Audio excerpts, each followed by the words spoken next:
SCP-1801 Object Class Keter. Special Containment Procedures. Due to the complexity of SCP-1801, it has so far proven possible to isolate outside a host. All subjects infected with SCP-1801 should be kept in the dedicated SCP-1801 Bioresearch Medical Facility at ARM Biocontainment Area 14. The entire building should be kept under Level 4 Biohazard Containment Protocols, and a 100-meter security perimeter has to be maintained around the structure under constant guard. Persons attempting unauthorized entry or exit or the secure perimeter are to be immediately terminated and the remains incinerated. No biological materials are to leave SCP-1801 Bioresearch Medical Facility. All tests must be performed on-site without exception. Physical entry to the SCP-1801 Bioresearch Medical Facility is limited to personnel with approval on the site director and only with full Level 4 containment gear. A pre-exit 72-hour on-site quarantine in the facility's dedicated sterile area is mandatory before any personnel are allowed back across the secure perimeter. All subjects infected with SCP-1801 should be isolated and remain under the observation in individual rooms in SCP-1801 Bioresearch Medical Facility. As an incident in 1-1801-24, no individuals infected with SCP-1801 are permitted to interact with other infectees outside of controlled experiment. While SCP-1801 itself has only seen transmitted with direct blood-to-blood or sexual contact, many of its components are normally dangerous and can be transmitted through casual contact or airborne transmission. All individuals infected with SCP-1801 must be treated as highly infectious. Description: 1801 is a contagious syndrome that appears to be transmittable through a complex of agents that, in isolation, show no anomalous properties. To date, Foundation researchers have identified the components of 1801 to include bacterial agents, viral agents, and prions, of which have never been seen in a mammalian host outside of SCP-1801. All these agents are well known and documented in their effects outside their participating in SCP-1801 infection. When participating in SCP-1801 infection, their normal epidemiology and symptomology no longer appear to apply. Symptoms of 1801 infection will vary based on the vector of the infection and whether the infected individual has subsequently infected anyone else with SCP-1801. There are three classes of infectee. SCP-1801. An individual who becomes infected with SCP-1801 through contact with SCP-1801-2 or via redacted becomes 1801-1 despite hosting several strains of bacteria and virus that normally lead to fatal infections. SCP-1801-1 will remain apparently healthy as asymptomatic until infecting another individual with SCP-1801. SCP-1801-2, an individual who becomes infected with SCP-1801 through contact with SCP-1801-1 or SCP-1801-3 will become SCP-1801-2 within 24 hours of infection. SCP-1801-2 will begin showing signs similar to an active infection by Staphylococcus aureus or Clostridium perfringens. However, rather than liquefaction and necrosis, the infected tissues vanish completely. Blood loss is minimal as blood vessels close off as tissues disappear.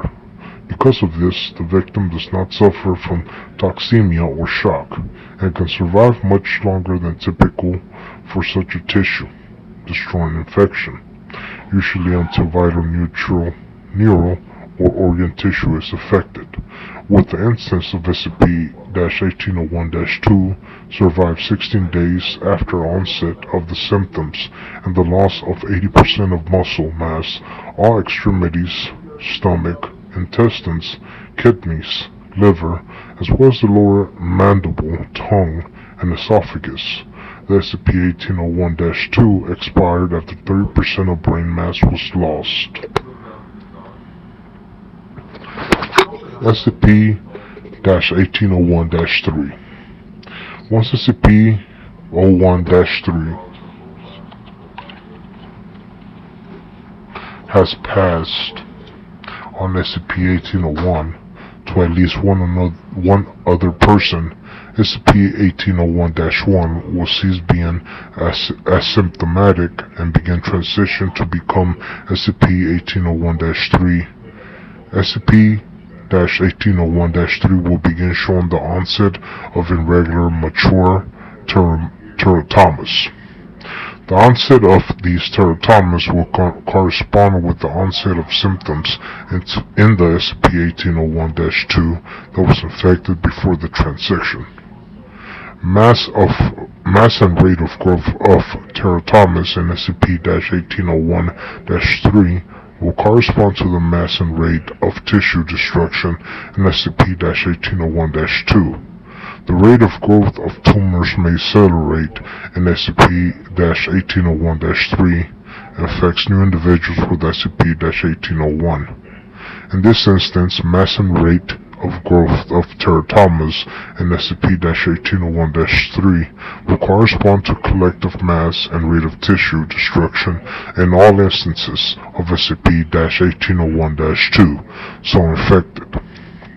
Genetic tests and teratoma show genetic material from SCP-1801-2 rather than SCP-1801-3. Despite this, no incidence of tissue rejection has been observed. Teratomas grown on SCP-1801-3 show a much higher incidence of complex organ development than is typical.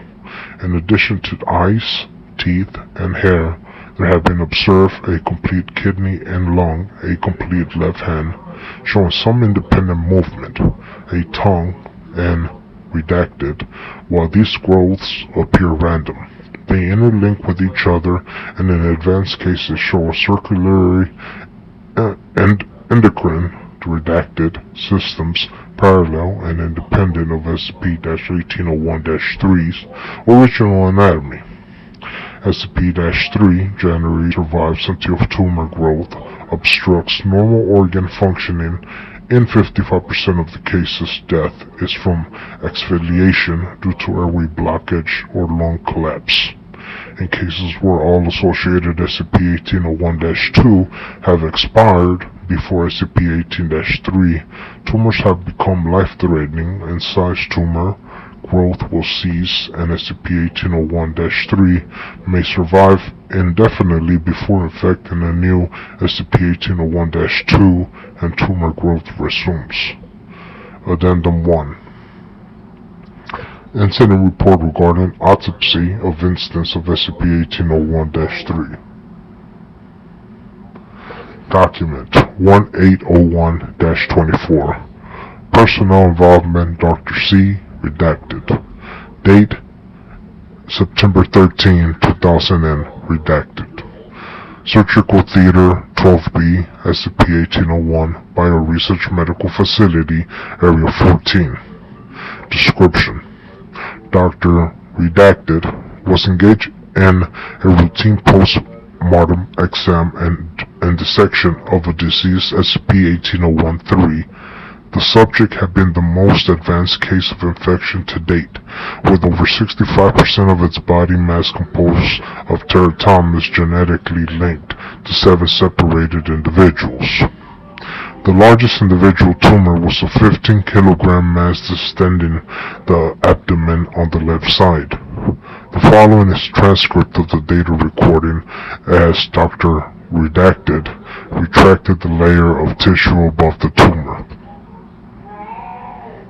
Begin log, September 13, redacted, 1330. I am now looking at an extremely large teratoma growing from the dorsal left of the abdominal cavity, the place in the liver.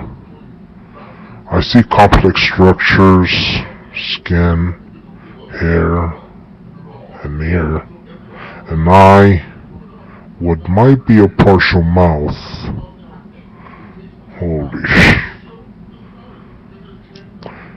After several deep breaths, is this recording? The damn tumor blinked at me. I'm going to flush the incision and move the camera closer. The teratoma is showing independent movement, despite no vital signs at all in the host's body.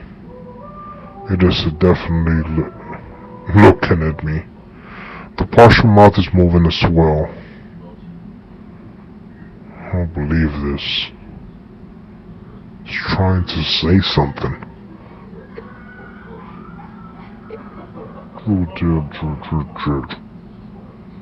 No. I'm going to move the mic closer. I think it's responding to me.